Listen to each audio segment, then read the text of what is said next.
पिंपळगाव काळे येथील कॉटन मार्केटमधल्या वाचनालयाला लोकप्रतिनिधी व गावातील नागरिकांची भेट।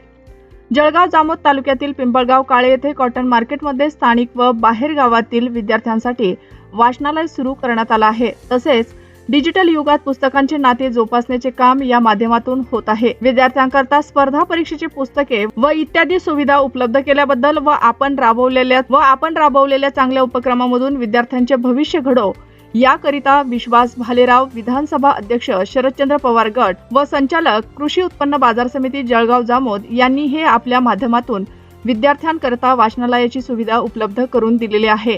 गोरगरिबांचे व होतकरू मुलामुलीकरिता सुरू केलेले वाचनालय आहे व विश्वास भालेराव यांचे विद्यार्थ्यांच्या माध्यमातून सर्वत्र कौतुक होत आहे। याच वाचनालयाला गावातील स्थानिक नागरिक व लोकप्रतिनिधींनी दिनांक 2 मार्च रोजी भेट देऊन वाचन संस्कृती वाढवण्यावर भर दिला। तसेच आधुनिक सुविधांची पाहणी केली व विद्यार्थ्यांशी चर्चा करून विद्यार्थ्यांनी काही समस्यांचा पाडा त्यांच्या जवळ मांडला।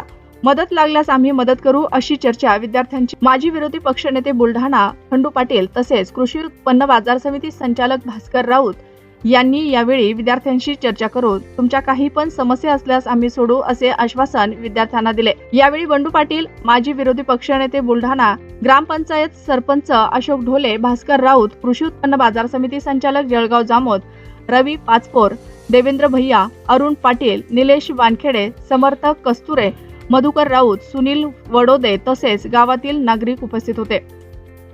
RC न्यूज 24 मराठी करिता मंगल काकडे, पिंपळगाव काळे।